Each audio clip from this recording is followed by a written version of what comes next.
의료 대란의 와중에 윤석열 정권의 정치적 우울증이 염려됩니다. 현실 부정은 전형적인 초기 증상입니다. 응급실 가봐라, 잘 돌아간다. 권력이 이런 현실 부정과 회피에 빠지면 생사람을 잡게 됩니다. 뉴라이트만 꽂으면서 뉴라이트를 모른다는 것도 근본은 현실 부정입니다. 현 대통령 부인은 황제 조사에 무혐의를 하면서 전 대통령 전 사위 조사를 법 앞에 평등이라 하는 것은 현실 부정을 넘어 판타지 중독 수준입니다. 경로, 즉 분노 조절 실패도 잘 알려진 초기 행태입니다. 여당 연찬회와 국회 개원식 불참 또한 또 하나의 전형인 고립 행태의 시작으로 보입니다. 멀쩡한 줄 알았던 교육부 장관까지 나서서 6개월만 버티면 이긴다니 정권 전반에 전염이 시작된 모양입니다. 정치적이든 심리적이든 정권이든 개인이든 우울증의 극단은 자기 파괴입니다. 오죽하면 국민이 계엄령을 걱정하겠습니까? 주술적 비상식이 루틴인 정권 아닙니까?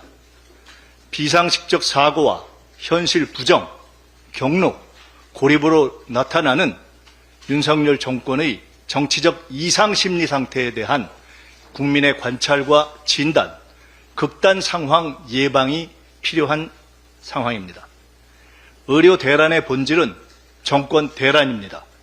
민주당과 이재명 대표가 국민의 편에서 대란을 막겠습니다. 국민 여러분 도와주십시오. 계엄 문제에 대해서는 오늘 국방장관 인사청문회에서 기초적 쟁점을 다루겠습니다. 지난주 금요일에 서울 강동구 소재 보훈병원 응급실을 찾았던 한 국가유공자가 치료를 거부당한 후에 이른바 응급실 뺑뺑이를 돌다가 사망했습니다. 이 환자는 초기에 혼자서 운전을 해서 내원을 할 정도로 초기 상태가 양호했다라고 합니다. 그런데 위장출혈을 치료할 소화기 내과 의사가 없어서 중앙보훈병원에서 내시경 지혈술을 받지 못하고 응급실 뺑뺑이로 다른 병원으로 전전하였습니다. 결국 뒤늦게 다음날 자정해야 다른 병원에서 수술을 받았는데 결국 사망하고 말았습니다. 적시에 간단한 수술만 했더라면 살 수 있었던 분입니다. 국가보훈부 산하 중앙보훈병원은 환자의 80% 이상이 보훈 대상자입니다. 최근 100명 전공의 중에 8명만 남아있는 참담한 상황입니다. 나라를 위해 헌신했던 국가유공자들의 생명과 건강마저 국가가 지켜주지 못하고 있습니다. 그런데 문제는 의료 대란으로 제때에 치료받지 못해서 사망하거나 중증에 이르는 환자들의 숫자와 실태 파악이 전혀 되지 않고 있습니다. 환자의 사망 추계는 5월까지만 통계청이 자료를 내놓고 있습니다. 통계청은 의료 대란이 가시화된 6월부터 현재까지 추가 사망률의 추계를 취합해서 당장 발표하시기 바랍니다. 국민의힘 인요한 의원님께서 요즘 국민의힘에서 의료개혁 특위위원장을 맡고 계시더라고요. 문자 본회의장에서 문자 메시지를 주고받으신 게 찍혔습니다.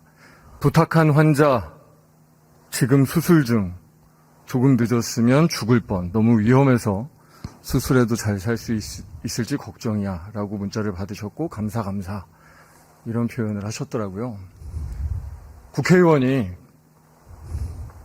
대학병원 의사 병원에 수술 청탁하는 게 김영란법 위반입니까 아닙니까?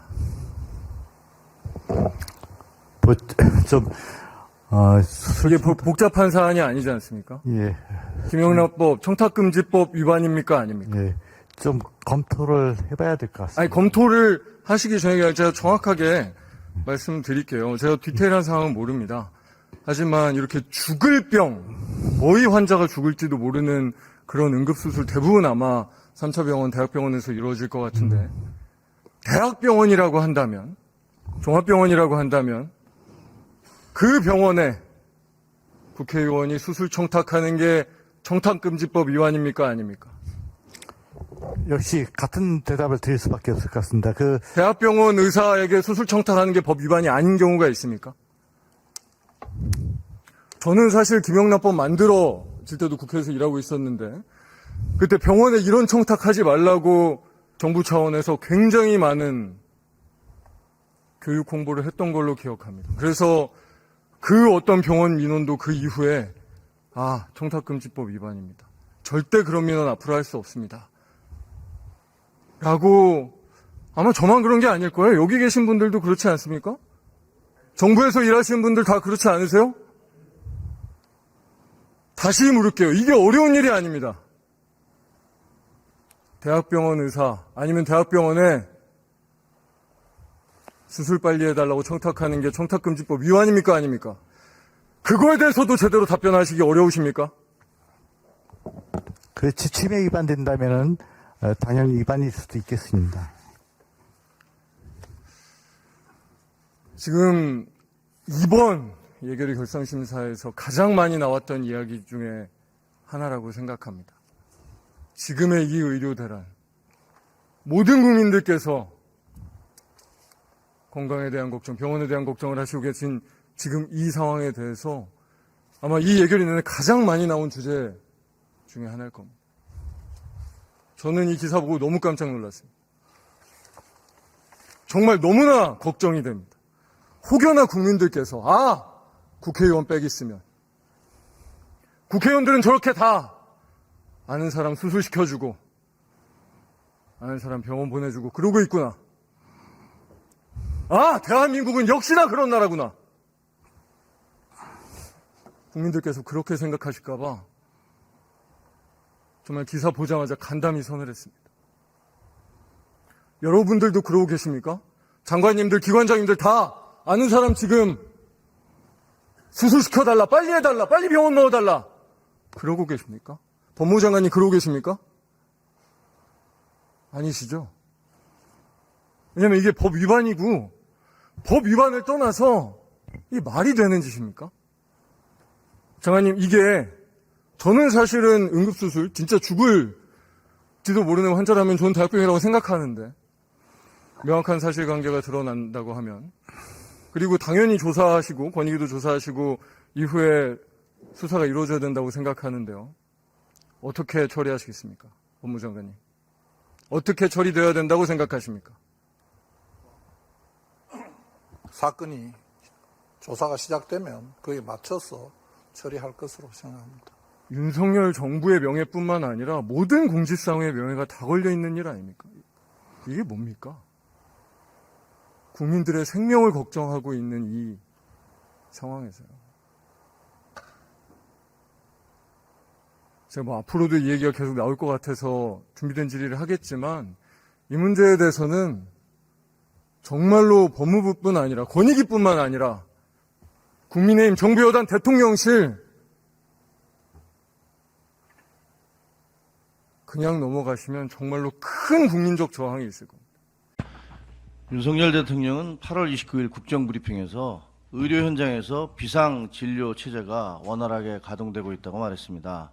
하지만 대통령은 어젯밤 의정부의 한 병원을 찾아가 정부의 수가 정책이 의료 현장의 어려움을 충분히 반영하지 못했다고 유감을 표시했습니다. 절대로 그런 일이 있으면 안 되겠지만 대통령이 아무 문제 없다고 장담한 뒤에 응급실이나 수술실에서 사고가 터지면 사태는 정말 심각해질 겁니다. 불행하게도 정부의 의료개혁 방침이 알려지기 시작한 지난해 12월부터 지금까지 정부 고위 책임자는 국민을 안심시키고 의사들을 설득하고 정부의 신뢰도를 높이기는커녕 입장을 바꾸고 말실수를 연발하고 근거 없는 자신감을 내세우다 상황을 악화시켜온 게 사실입니다.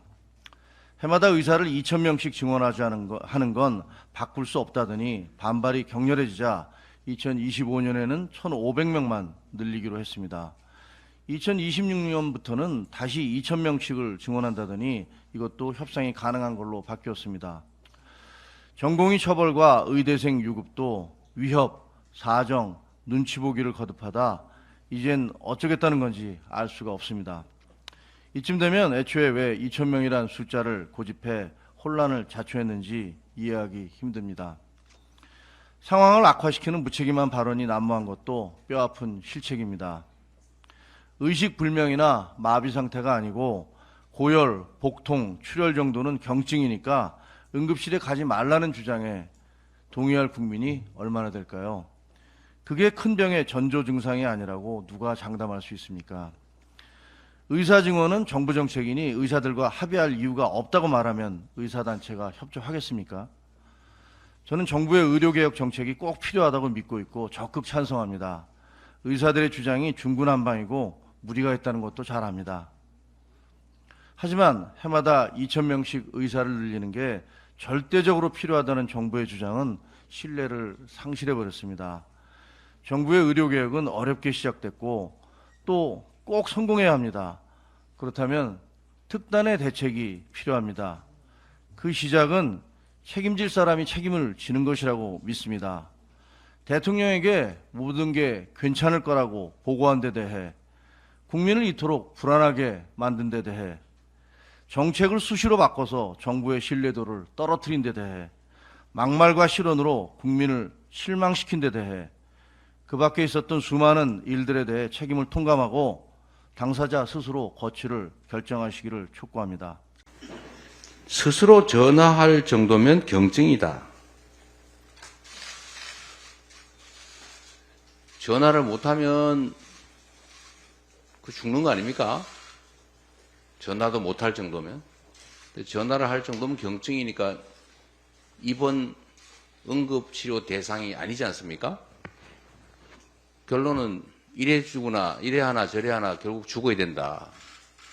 응급 환자는 없다. 결국 그런 뜻 아닙니까?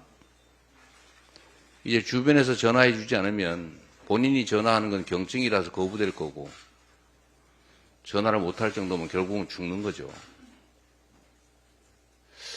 중세시대에 이런 일들이 있었습니다. 마녀 사냥을 하는데 물에 던져가지고 빠져나오면 마녀고 못 빠져나오면 사람이에요. 둘 중에 어떤 결과가 나더라도 죽는 거죠. 이 대한민국 21세기에 실제로 이 국민 안전을 책임지는 고위 관료가 이렇게 말합니다. 이거 말고도 많죠.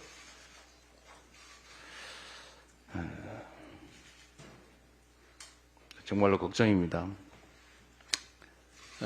장관, 차관 문책해야 됩니다. 그리고 대통령 국민께 사과하셔야 됩니다.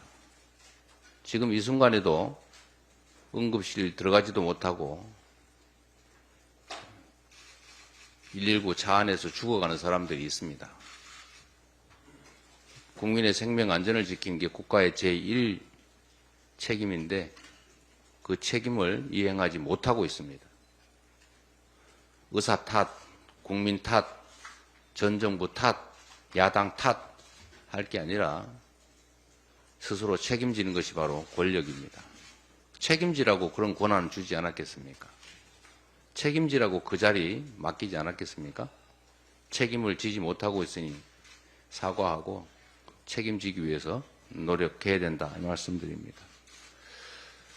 의료대란은 이제 목적과 수단이 완전히 전도됐습니다.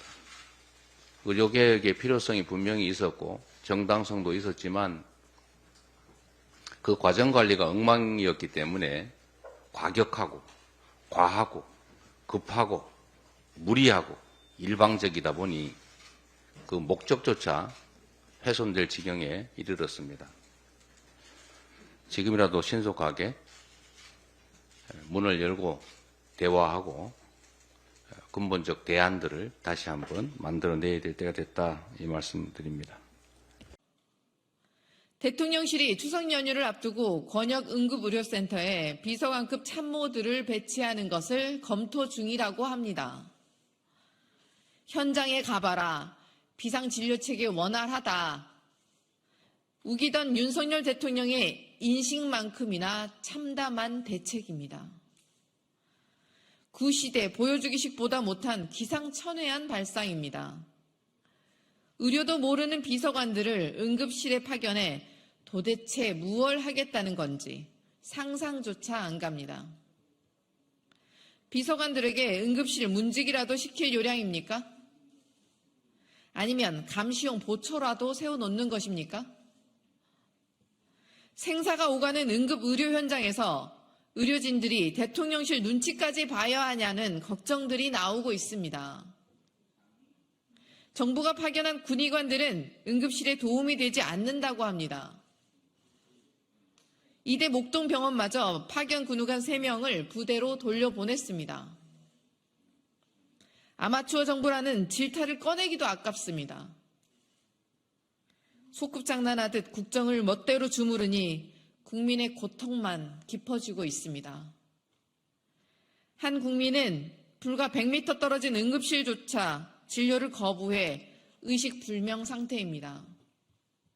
공사 현장에서 추락한 남성은 응급실 뺑뺑이를 돌다 50km 떨어진 병원에서 숨졌습니다. 국민은 응급실 뺑뺑이만 돌다 죽어나가는데 정부 여당은 전화 한 통이면 프리패스라 국민의 목숨을 담보로 의료농단을 이어가겠다는 것입니까? 윤석열 대통령은 제발 의료 붕괴 현실을 직시하십시오. 국민의 절박한 호소에 귀를 기울이고 의정 갈등을 즉시 해소하십시오. 본인의 그릇된 자존심을 지키기 위해 국민의 생명을 저울질한다면 그 후과는 대통령조차 감당하기 어려울 것이라는 점을 강력히 경고합니다.